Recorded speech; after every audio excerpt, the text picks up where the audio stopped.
Hated it, actually. Every minute of it. Real cozy. Hey, y'all. Mike and James. What's up? We're going to be hitting chapter 10, which is Ability. ability.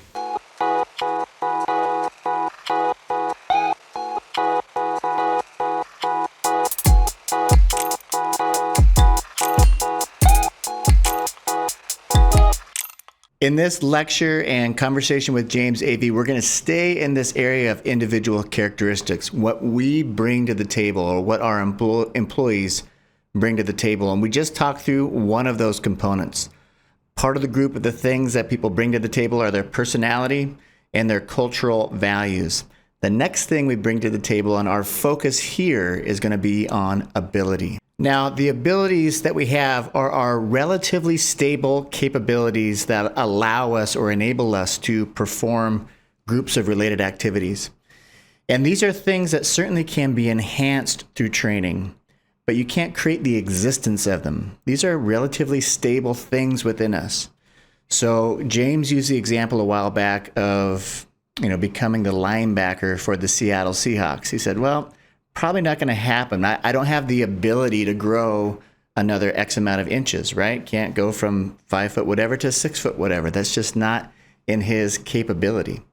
Also, he can, through training, take his capability of getting faster and running faster and probably get to some sort of a limit that he's physically capable of performing. It still won't get him to the limit of what Bobby Wagner is physically capable of performing. So our capability doesn't necessarily determine whether or not we can grow in a particular area, but it does set kind of a maximum ability for us to grow. And so when we're trying to find people to fit within our organization, to fit within the jobs that have been designed, hopefully we're looking at, certainly we want to test the knowledge, skills, and other attributes, but we need to know their ability, what they bring to the table from a capability standpoint. Got a cool story? Yeah, I got a cool story. So backdrop and then a cool story.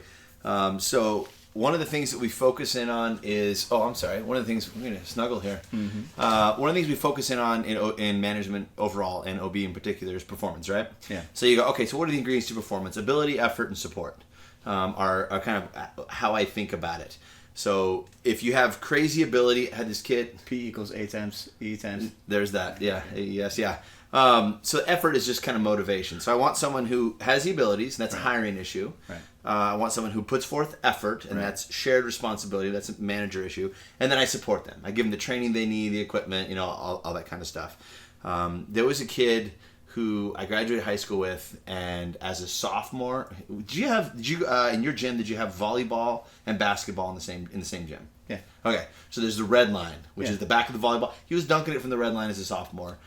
Jumping out of the gym as a sixth grader. We were on a sixth grade field trip. He's hurdling bob wire. I mean, just a freak athletic ability. Nothing he couldn't do. He's fast, jump, smart. I mean, incredible. Did we go to school together? Maybe.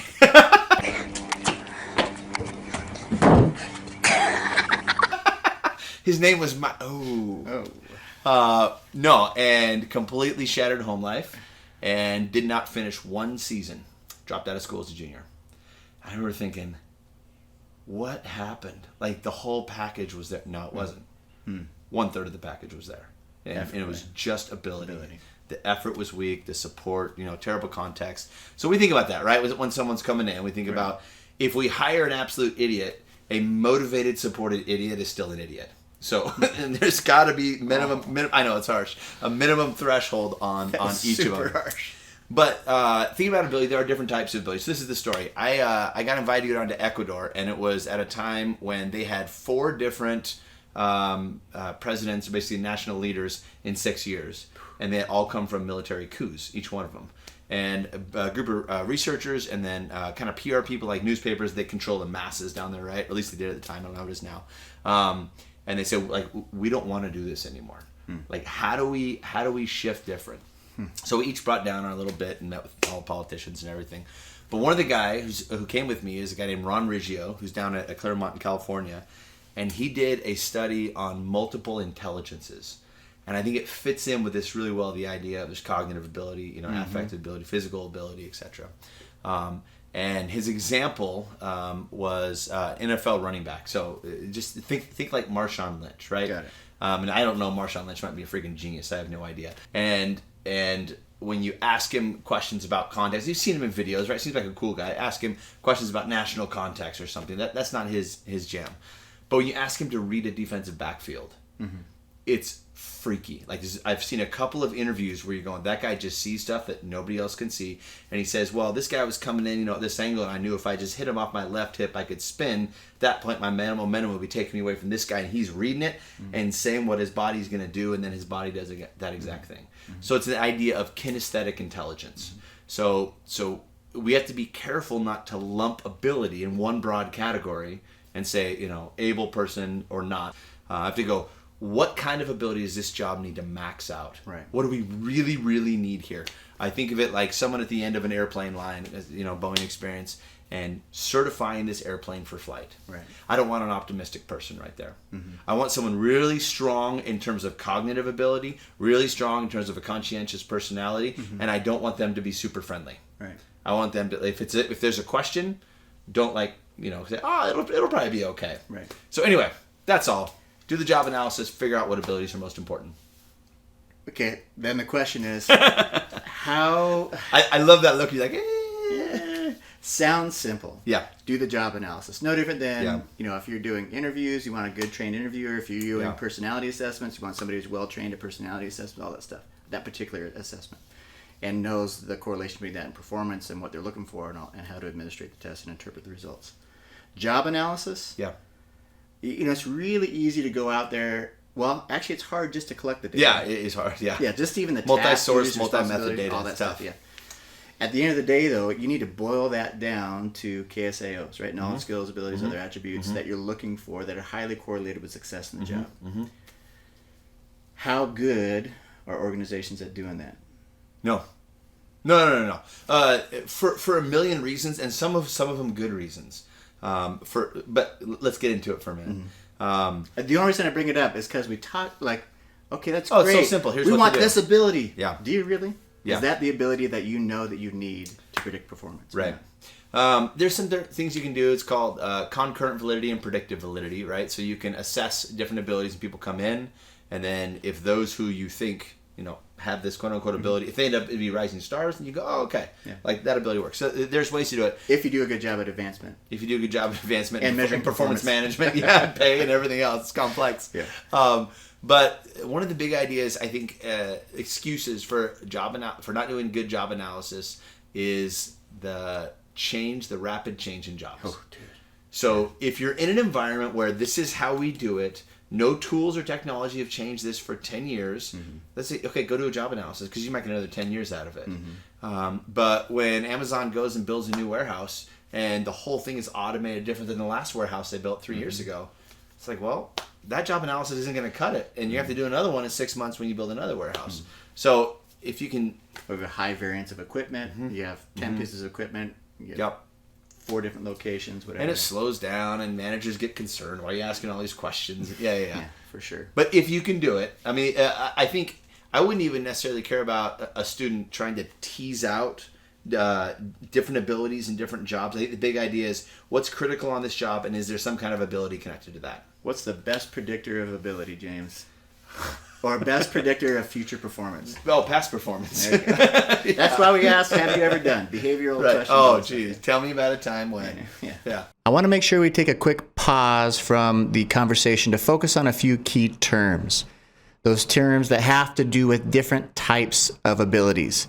A few that have already been brought up that we really cover in the book as well are physical ability, cognitive ability, and emotional ability. Let's start off with cognitive ability, the ability to use knowledge to solve problems. And those can break further down into facets of cognitive ability, and some people will be good and bad at other parts of those facets.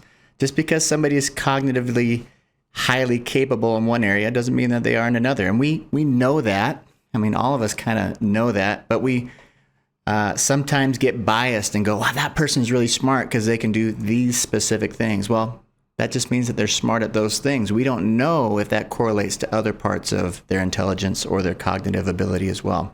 For example, I may be good at quantitative analysis. I may have good quantitative ability.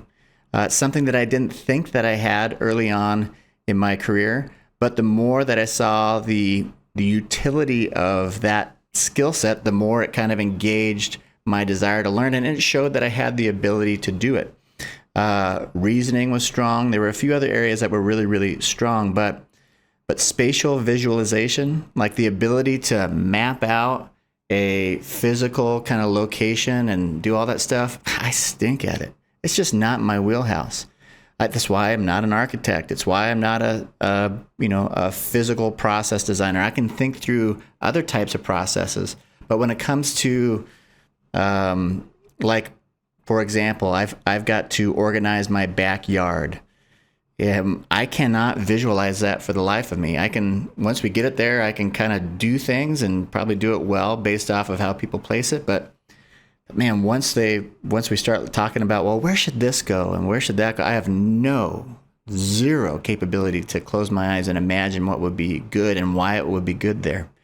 But I have buddies who are really good at it, so I invite them over and utilize their ability from a spatial visualization standpoint. And that's why it's important to find out specifically what are the things that are most important to execute a particular job. Like, what are those abilities that are vital?